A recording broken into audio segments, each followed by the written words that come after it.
I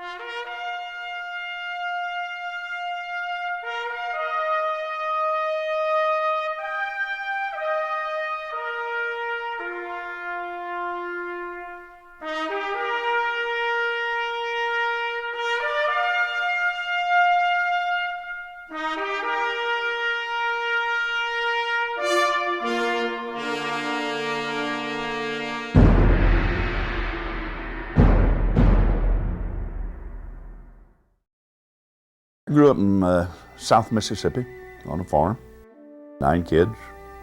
My interest was getting out of there. Didn't graduate from high school. I joined the Navy instead and spent 2 years. At the end of that 2 years, I came back, went back to school, finished school, and joined the Army. I went to Germany for 4 years. Waited on the Russians to come across the line for 4 years. They never got around to it. And the Korean War broke out, and I volunteered to go. And the Army gladly accepted my offer. Army Captain Ed Freeman dreamed of being a pilot, but was turned down because at 6'4", he was too tall by military standards. But the career serviceman finally got his wish in 1955 when the Army, needing pilots, raised the height limit. Freeman was a seasoned chopper pilot by the time he reached Vietnam in 1965.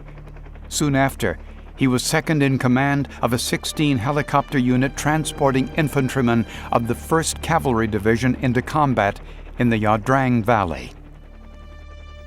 The 14th of November, 1965, we inserted just short of a battalion of infantry, 1st to the 7th, into a little landing zone called LZ X-Ray. About half the size of a football field, surrounded by 250-foot trees, hardwood trees. There's a river called Ia Drang right near it, and the Cambodian border just on the other side of it. And we made 4 lifts into there without receiving a round of fire. Just, I thought, another cakewalk here. On the 5th lift, they cut us in 2. Just, it was the 3 regiments come off the side of that hill. They were dug in. And the odds became to about 10 to 1 then.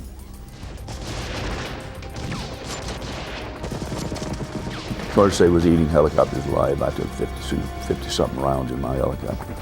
All 4 of us were wounded. Then we get back to the staging area, and the colonel says, "Shut down all helicopter operations. You can't survive coming in here." That lasted for about 45 minutes to an hour. He called and says, "I need a volunteer to come back in and bring ammunition, water, medicine, and haul out my wounded."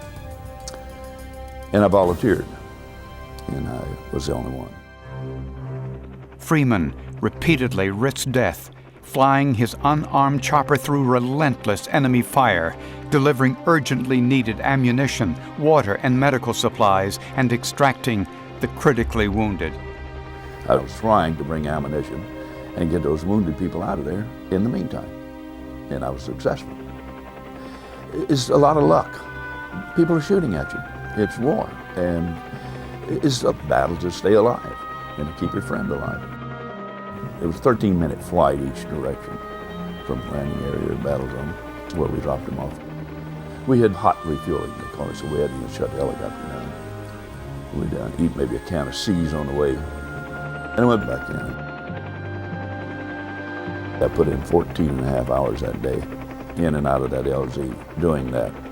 And at 10:30, I made the last landing with some guy holding a flashlight and hauling those people out. And the colonel came out and says, "I can last till daylight."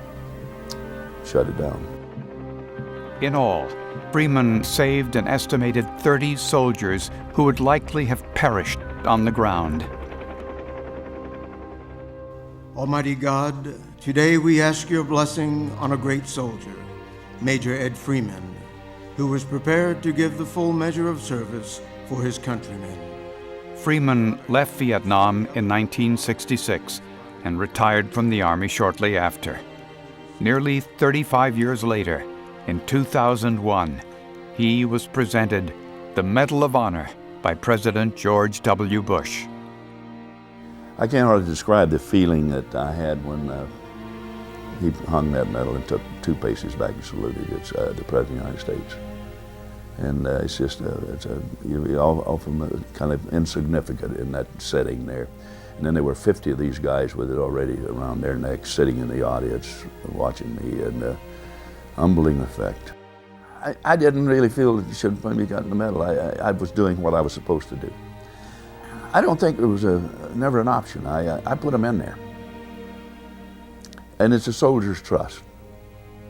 The Army had assigned me a helicopter that was a wonderful tool, and I could make it talk. It was capable of doing what I was doing with it. And I wasn't about to, it'd be like refusing to fire your artillery piece if you were an artilleryman. The only thing I could have done was join them. That would have been the very least I could do. Because when you get in a situation like this, it isn't motherhood and the flag and old glory. It's you and your buddy. You try to keep him alive and he tries to keep you alive. You don't really have time to think about, geez, I'm doing something for my country. You really are, but you're really right then and there, you're trying to live. And the bond becomes very tight, I think. You wouldn't hesitate to lay your life on the line for them, because they do the same thing for you.